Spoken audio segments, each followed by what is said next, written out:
जय हिंद। स्वागत है आपका हमारे यूट्यूब चैनल पर।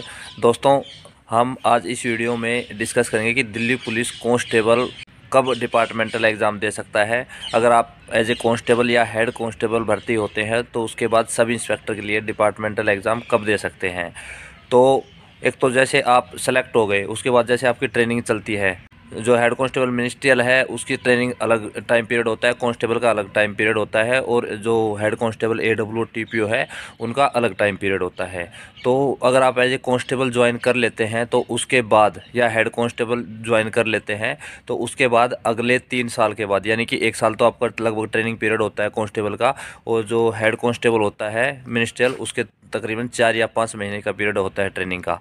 तो वो टाइम पीरियड के बाद, यानी कि जब ट्रेनिंग टाइम भी काउंट होगा, और उसके बाद जो पीरियड होता है वो टोटल टाइम 3 साल का होना चाहिए। अगर आपने 3 साल की सर्विस पूरी कर ली है तो आप SSC CPO में as a departmental candidate Delhi police sub inspector के लिए अप्लाई कर सकते हो। अब बात कर लेते हैं एज में क्या रिलैक्सेशन मिलता है। तो इसमें एज में अगर आप जनरल कैटेगरी से हो तो 30 साल की एज तक आप अप्लाई कर सकते हो, और अगर आप जनरल कैटेगरी से नहीं हो, OBC कैटेगरी से हो, तो आप 33 साल तक, यानी वही 3 साल का एक्सटेंशन मिल जाएगा। और अगर आप SC ST कैटेगरी से हो तो आपको 5 साल का और एक्सटेंशन मिल जाएगा, यानी 30 + 5 यानी 35 साल तक आप as a departmental candidate apply कर सकते हो सब इंस्पेक्टर पोस्ट के लिए।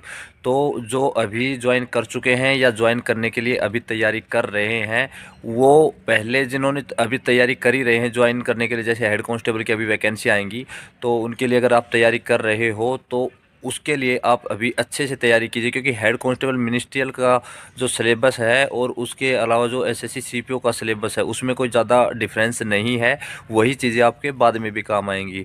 और जो कांस्टेबल अभी सेलेक्ट हो चुके हैं उनको भी अभी से SSC CPO की तैयारी शुरू कर देनी चाहिए, अगर वो ग्रेजुएट है तो आपकी एज काफ़ी रहेगी, उसमें कोई दिक्कत नहीं है, एज का तो कोई इश्यू आएगा ही नहीं। और जिनकी एज अभी लगभग पूरी होने वाली, जो मान लो 26 साल की उम्र में भर्ती हुए हैं, तो जैसे उनका 3 साल का पीरियड पूरा होगा तो उनको एक ही चांस मिलेगा अगर वो जनरल कैटेगरी से हैं तो, क्योंकि 26 साल की एज है तो 3 साल बाद वो 29 साल के हो जाएंगे, और उसके बाद 30 साल की एज लास्ट लिमिट होती है। और आगे हो सकता है जैसे CET लागू होगा उस तरीके से एज पर कुछ इफेक्ट पड़ेगा, तो वो बाद की बातें हैं। लेकिन फ़िलहाल यही चीज़ें हैं, तो अभी अपनी तरफ से पूरी तरीके से प्रिपेयर रहिए। और डिपार्टमेंटल एग्ज़ाम, कांस्टेबल का डिपार्टमेंटल एग्ज़ाम भी होता है जो आप 5 साल बाद दे सकते हो हेड कांस्टेबल के लिए। हेड कांस्टेबल एग्जीक्यूटिव के लिए कांस्टेबल एग्ज़ाम दे सकता है जब उनकी 5 साल की सर्विस पूरी हो जाती है उसके बाद। तो उसमें IPC CRPC जो सेक्शंस होती हैं ये आती हैं, उसके अलावा कुछ करंट अफेयर्स भी आती है। तो डिपार्टमेंटल तो ये 2 ही एग्ज़ाम होते हैं। उसके अलावा आप अगर UPSC क्लियर करके SCP या IPS बनना चाहते हो तो उसके लिए भी आपको रेगुलर तैयारी रखनी होगी। उसके लिए डिपार्टमेंट से कोई आपको रिलैक्सेशन नहीं मिलता है।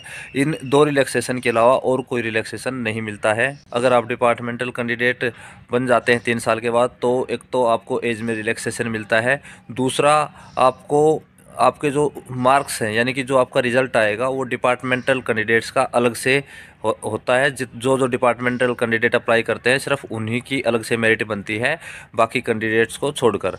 तो एक तो ये बेनिफिट होता है। बाकी अगर आप सोचते हो फिजिकल में या मेडिकल में या रिटन एग्ज़ाम में कोई रिलैक्सेशन मिलता है, तो वो कोई रिलैक्सेशन नहीं मिलता है। SSC CPO का एग्ज़ाम प्री मेंस दोनों देने होते हैं, उसके अलावा मेडिकल देना होता है, और फिजिकल भी आपका, जैसे फिजिकल पहले होता तो फिजिकल भी देना होता है, और फिजिकल में भी कोई रिलैक्सेशन नहीं है, पूरा प्रोसेस दोबारा होता है। तो उनमें कोई रिलैक्सेशन नहीं है, सिर्फ एक तो एज में रिलैक्सेशन है, दूसरा जो कट ऑफ है वो अलग से तैयार की जाती है। ये 2 बेनिफिट मिलते हैं आपको। तो अभी इस वीडियो में फ़िलहाल इतना ही है। कुछ नई अपडेट्स के साथ मिलते हैं नेक्स्ट वीडियो में। चैनल पर पहली बार आए तो सब्सक्राइब ज़रूर कर लेना। Bye bye, take care, good luck.